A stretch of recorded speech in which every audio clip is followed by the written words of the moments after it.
Selamat sore, ketemu lagi dengan SKM Sanggar Keris Mataram, Yogyakarta.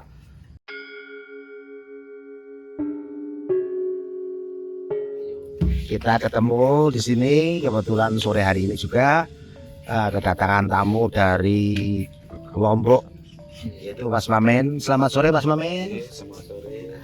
Dan juga kita ketemu dengan Romo Budi Harjo. Selamat sore Romo. Selamat sore. Nah, ini Mas, selamat hadir di SKM. Hari ini kita ngomong-ngomong santai tentang edukasi tentang keris kayak apa, kayak supayanya kita tambah meriah begitu.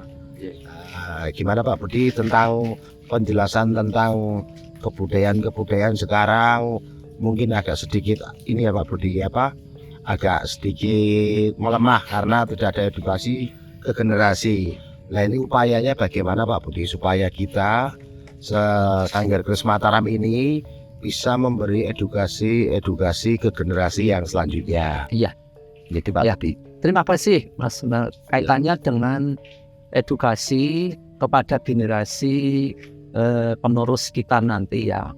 Tentunya kita tidak lepas dari yang sudah kita rintis ini, SKM khususnya ya Sanggar Keris Mataram. Kita ini sudah berupaya untuk melestarikan budaya keris ini kepada generasi penerus ya.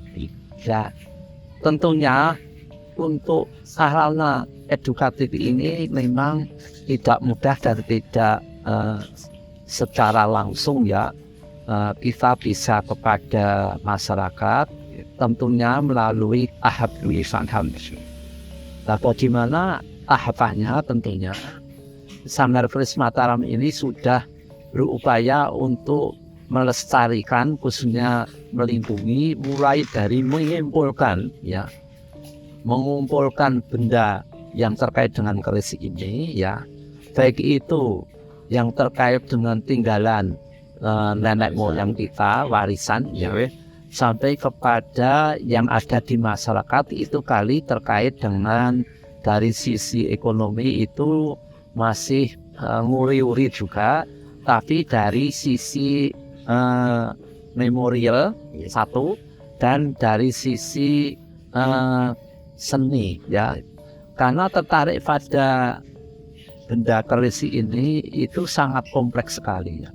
Seseorang itu punya sebuah benda keris itu latar belakangnya itu luas sekali.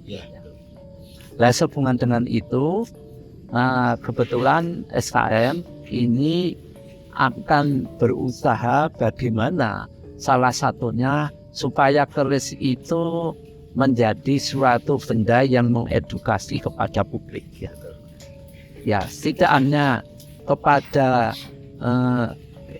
keris itu bisa lestari dalam hal ini terlindungi, tapi keris itu mengedukasi dalam dunia filosofi perkerisan ini sangat luas sekali ya. Itu Mas yang terkait dengan lebih lanjut nanti bisa kita berbincang-bincang ini dari mana supaya generasi itu bisa ya istilahnya tertarik itu suka senang ya, sampai memiliki itu bukan karena hobi ya atau suka senang, tapi bagaimana bermanfaat ya. Betul Mo. Bermanfaat untuk diri sendiri maupun gitu. Ya, gila Rasulullah. Mas Mamen, gimana edukasi tentang perkembangan ataupun tentang perkerisan di Lombok sana Pak Mamen? Lombok bagian ya. Untuk di Lombok ya, perkerisan saat ini atau beberapa tahun ini alhamdulillah udah cukup maju sekali. Artinya peran dari teman-teman yang ada di sana yang tergabung dalam berbagai macam paguyuban cukup aktif untuk membuat sebuah acara-acara pameran. Artinya melalui pameran ini teman-teman pegiat keris atau pelestari keris di sana itu bisa melakukan edukasi baik terhadap anak-anak baru atau generasi penerus ini melalui pameran-pameran ini, atau ada serasian juga yang kita lakukan. Seperti itu yang dilakukan teman-teman, dan itu aktif setiap tahun, itu pasti ada, bisa 2 kali pamerannya. Karena Lombok saat ini kan lagi ada momentum internasionalnya. Iya. Iya. Ada apa? Acara GP Iya, betul. setiap tahun, setiap bulan, setiap tahun lah. Setiap tahun. Terus ada WSBK World Superbike. Nah, momentum-momentum ini yang coba dimanfaatkan oleh teman-teman paguyuban Kris yang ada di Lombok dengan mewarnai dari sisi pameran Kris atau kebudayaan dalam berkeris. Itu yang dilakukan sama teman-teman saat ini. Oh, jelas. Nah, terus mengenai ini Mas Mamen, teman-teman Lombok katanya ini dengar-dengar, Ya. ada mau bikin juga museum ini seperti kita nih, tapi museum apa katanya di Lombok, Pak Mamen? Ya. Apa museum keris juga, Pak Mamen? Kris. Insya Allah Kris. Ada juga nanti ke depan akan bikin museum kain tenun dan songbe. Wah, itu keren itu. Ya. Iya. Kris dan kain tenun pun juga sama-sama produk tradisi ini kan, Ya. atau produk budaya. Kalau di Lombok itu sendiri hampir sama lah dengan Jawa ya. Artinya ketika ada tradisi nikahan, kris dan kain ini bersama dari Iya, betul. pakai. Jadi disitulah apa istilahnya itu ya, bisa berjalan bersama untuk ke depannya. Artinya ini sangat penting untuk dilestarikan atau dikembangkan di kemudian hari. Oh, sudah Mas. Ya, Mas Mamen tentang pencerahannya di Lombok. Berarti teman-teman Lombok semuanya sudah oke sekarang ya? Lebih maju ya. Jalan-jalan. Atas mekaten Romo, pindah lagi ke Romo. Mo itu tentang waktu pemeliharaan tadi, Mo. Itu yang pertama umpamanya kita punya sebilah keris ini, Romo. Kita kan nggak tahu nih, Romo, bagaimana saya merawat ini supayanya tetap wah, cas sih. Iya. Cas ini sudah ada lanang nih. Monggo. BP. Ayo, cut.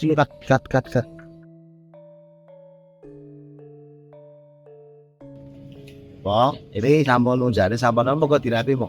Ayo Mas, minum dulu Mas. Minum dulu Mas.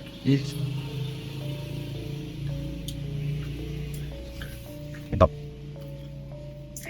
Ini beda dan dia. Wah, ini Romo, lanjut kait dengan keris ya. Keris ini kan produk budaya atau karya dari manusia dengan budayanya lah, ibaratnya kan kayak gitu kan. Nah, yang menarik saat ini bagaimana keris bisa menjadi suatu hal yang kontekstual untuk saat ini. Karena keris sendiri ketika dijadikan sebagai sebuah produk budaya mengandung unsur-unsur nilai filosofi, sejarah atau spiritual atau estetika dan lain-lainnya, ini kan sangat menarik untuk diketahui oleh generasi muda saat ini. Cuman saat ini kita dihadapkan sama industri yang sudah maju. Saat ini Indonesia sudah di posisi 4.0 lah, hampir mau masuk ke 5 malahan kan, ibaratnya. Nah, bagaimana kita bisa mensosialisasikan keris ini dengan perkembangan saat ini? Ya. Terima kasih atas pertanyaannya yang sangat strategis sekali, karena terkait dengan keris ini yang sudah ditetapkan menjadi warisan yang tentunya kita sebagai pelestari harus melestarikan budaya keris ini kepada masyarakat ya. Itu memang tanggung jawab bahkan dunia ini tanggung jawab bangsa. Nah, terkait dengan apa yang ditanyakan oleh tersebut tadi, memang bagaimana keris itu seperti sapi juga saya abaikan mengenai upaya pelestarian. Nah, pelestarian itu tak lepas dari benda itu bisa hidup ya, sampai kepada benda itu bisa nanti bermanfaat kepada masyarakat. Tentunya ini ada beberapa hal yang harus kita ketahui dan pahami supaya generasi ini betul-betul nanti kalau menjadi orang yang diberi suatu semacam mandat ya, amanat, ini bisa melestarikannya. Nah, tentunya pertama kali ya dari sisi fisiknya dulu tadi yang dari fisiknya ini tentunya ini dari sisi pelestarian kita harus bisa mengetahui sumber dari benda keris itu dari mana. Keris itu kita terima itu apakah dari warisan atau kita membeli ya? Ya, Ahli laut. nah ya, keris itu kalau di dunia ilmu purbakala itu dari temuan ya, ekskavasi ya, penggalian itu memang upaya untuk melestarikan itu tentunya melalui tahap demi tahap. Jadi kaitannya dengan tadi sudah saya jelaskan juga kontekstualnya benda itu waktu pertama kali itu kita terima. Ini memang kita tidak harus terus to the point bagaimana supaya benda itu lestari. Memang dari sisi fisik ya itu tadi itu mas, jadi asal mulanya dulu sejarah dari keris itu dari mana asal usulnya. Nah kemudian setelah kita amati keris itu seumpama saja bahwa keris itu merupakan apa warisan ya. Nah secara fisik tentunya akan kita amati lebih dulu ya bendanya secara fisik ya benda. Itu belum sampai kepada nanti kepada karena kita kalau bicara tentang keris itu luar biasa sekali kaitannya dengan kalau Pak Budi istilahnya dari seni ya, seni estetika tadi istilahnya estetikanya itu luar biasa karena itu kalau itu warisan dari bentuknya. Nah, bentuk itu karena keris itu juga beragam. Keris Solo dan Jogja dan Solo itu juga beda. Ya, belum pada bentuknya, ya ini belum bentuknya. Bentuknya itu dari rongko dan bilahnya sudah berbeda. Nah, sehubungan dengan itu kita amati untuk pemeliharaannya ya, itu apakah mengalami suatu apa ya? Kalau dari fisiknya itu kerusakan, ya. Kalau bahasa dalam ilmu ya koros ya, korosi itu bilah ya. Korosi itu. Nah itu tentunya itu nanti ada upaya istilah dalam pemeliharaan perawatan konservasinya. Ya. Itu tentunya ada suatu teknik khusus ya. Jadi tidak setiap benda keris itu mengalami konservasi yang sama. Tentunya istilahnya disesuaikan dengan mungkin kalau rusak ya istilahnya kerusakannya itu apa? Itu mas ya. Itu dari fisik. Belum nanti bagaimana cara atau metode perawatannya yang ini. Perawatan itu maaf ya mulai dari yang sederhana saja meletakkan keris itu tidak asal-asalan sewu itu ada metodologinya ada caranya lah itu contohnya tentunya meletakkan keris itu tidak sembarang di tempat untuk meletakkan keris apalagi non sewu kalau itu ini budaya Jawa yang kaitannya dengan tradisi ya itu generasi kita kali mungkin juga belum tahu dan paham nenek moyang kita itu kenapa sampai dulu waktu itu masih memegang keris dan hingga kita masih diberikan wewenang untuk melestarikan itu ada bentuk keris yang kalau dunia tradisi itu misterius atau misteri ya atau ada sesuatu hal yang dibalik benda itu ya misterius. Kalau kita bicara tentang itu khusus ya Itu. Sekarang yang kita bincangkan kan baru bentuknya saja ya. Meletakkan saja itu sudah salah satu cara upaya dari kita memelihara. Tidak asal-asalan.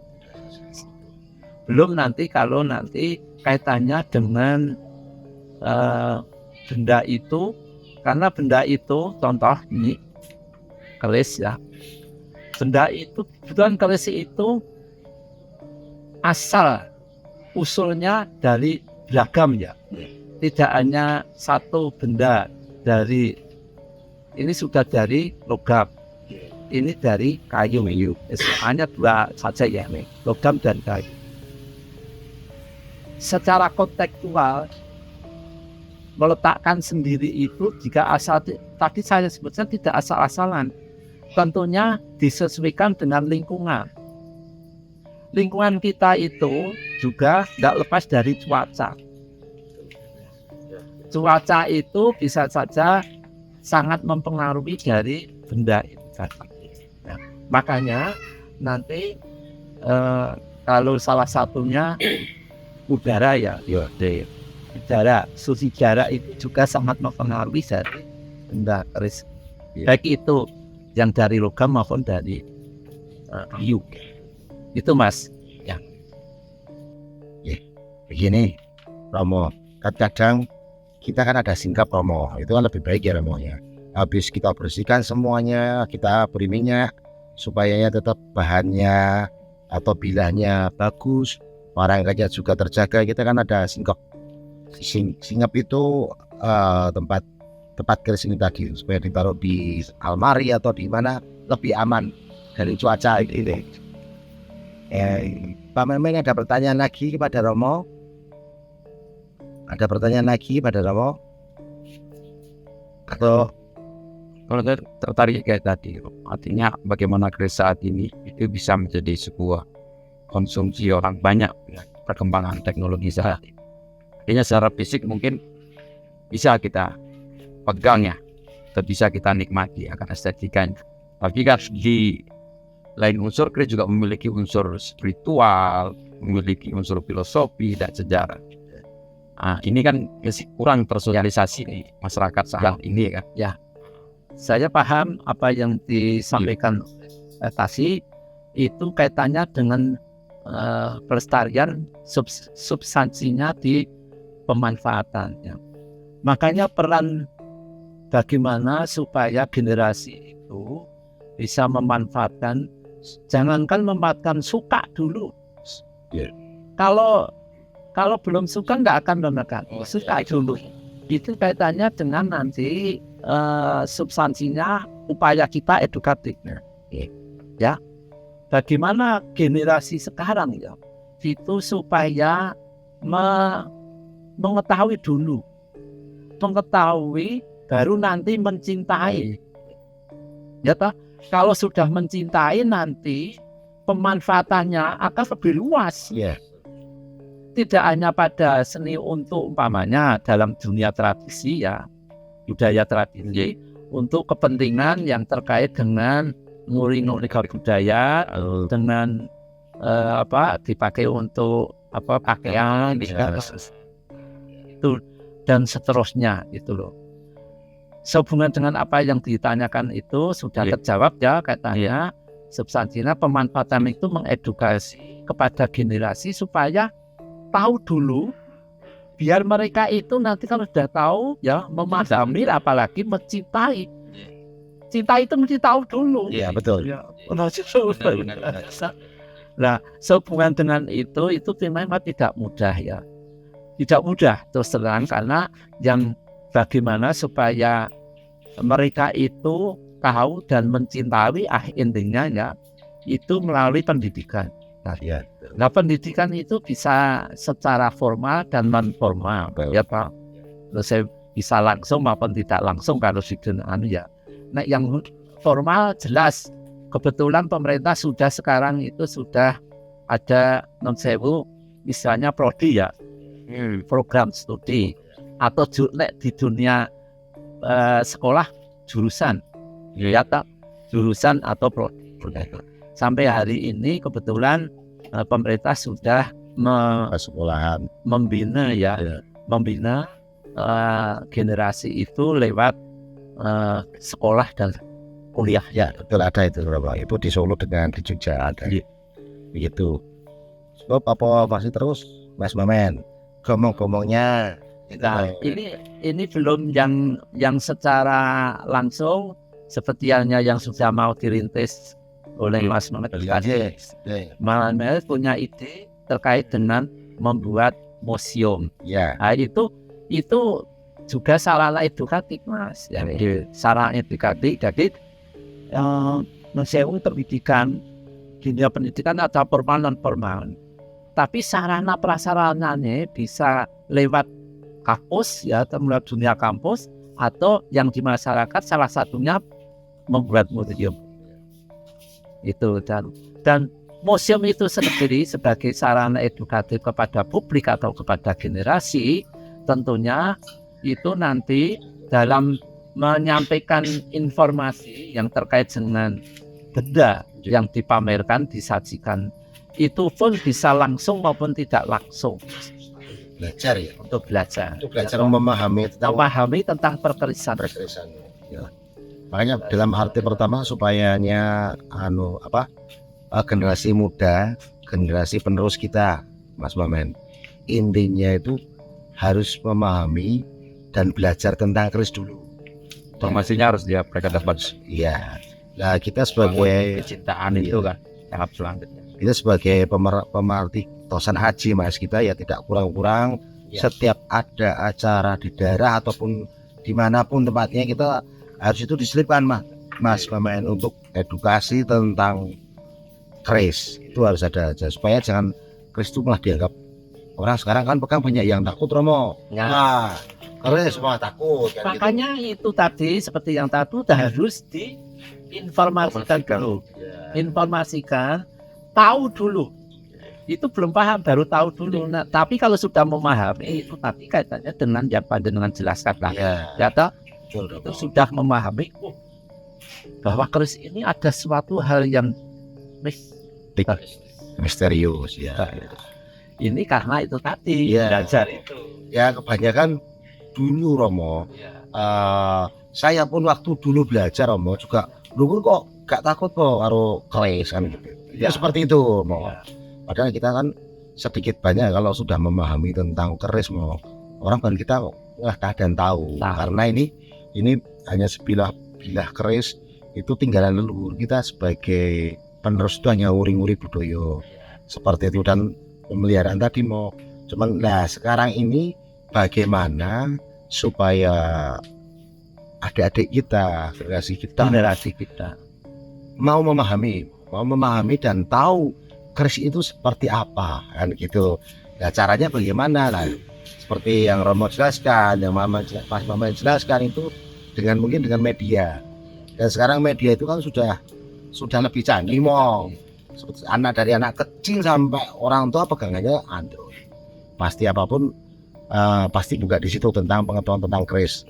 Nah, di situ tugas kita berarti nggih. Iya. Tugas kita memberi edukasi tentang pemahaman tentang keris untuk dimasukkan ke itu tadi ya, Mbak, YouTube atau ya. Iya, belum nanti secara substansi dari perkerisan itu sendiri, dari kalau Pak Budi bisa langsung maupun tidak langsung terkait dengan keris ini menjelaskannya ya perlu dari yang warongko dulu. Ya. Warongko ini sendiri itu punya makna dan punya maksud dan tujuan yang terkait dengan bentuknya, bentuk, dan tidak hanya bentuk, bahan dulu. Ya. Bahannya sendiri juga mengandung makna tersendiri, Mas. Ya. Tidak asal-asalan. Ya, betul. Jenis kayunya saja, tapi memang ada khusus mengenai sampai ya mungkin ada pohon atau yang khusus keris. Ada Ya. tidak asal-asalan Bagian. Nah, Lihat. iya. Termasuk juga nanti logam ya. Iya. Ya, betul. Nah, itu sih. Iya. Ya itu. Dan lagi nanti aksesorisnya. Iya, aksesorisnya juga berada. Ya, deter dan sebagainya. Betul lagi. Ini sekilas saja, belum yang di dalam bilahnya ya. Bilahnya itu bilahnya yang terkait dengan pamor ya. Itu pamornya ada berapa 100 pamor. Kami ada. rayain Nah, tuh. ini loh mau Itu generasi memang harus tahu. tahu dulu. Asal tahu-tahunan tapi Tahu dulu maknanya ini kok. Baru Kan kita membangun informasinya dulu dengan semaksimal mungkin kan. Dan melalui informasi inilah ya nilai-nilai kecintaannya akan terbangun. iya, begitu loh. Ya, Maksudnya tujuan kita mengumpulkan saudara-saudara itu mungkin dasar dari luar daerah sebagai Romo juga di tentang sesepuh SKM, sedikit tentang edukasi tentang sebilah keris atau pusaka ini supaya generasi muda kita akan tahu dulu minimal biar dia tidak ada simpang siur tentang persepsi. ya tentang pemahaman tentang keris ya. Oleh karena itu ya tentang penjelasan ini nanti dari tim SKM mungkin akan sedikit banyak memasukkan edukasi ataupun pembelajaran di media massa gitu. Begitu rekan-rekan di pemirsa di SKM Nusantara apa Sanggar Keris Mataram nganti lali padahal kaosnya tinggu begitu saking aslinya ngobrol gitu Mas Maman, jadinya sebetulnya mau tapi rada ngantuk kebelerengan gitu loh, rada ngantuk tadi. Begitu saudara-saudaraku, teman-teman dari SKM, pembicaraan kita sedikit tentang pembelajaran atau edukasi tentang keris. Semoga menjadi manfaat buat generasi kita, buat teman-teman semua untuk menjadi belajar lebih baik dan lebih baik lagi. Begitu Mas Mehmet, terima kasih. Pak Budi, terima kasih sudah mengganggu acaranya, waktunya. Mas Mehmet juga harusnya kita ngomong-ngomong asik. Ternyata kita di live sama adik-adik. Ada. Ya sekalian kita tata. Gitu ya Mas Mehmet ya. Itu sahabat dari SKM di Jakarta. Pamit mundur. Assalamualaikum warahmatullahi wabarakatuh. Salam Rahayu. Rahayu.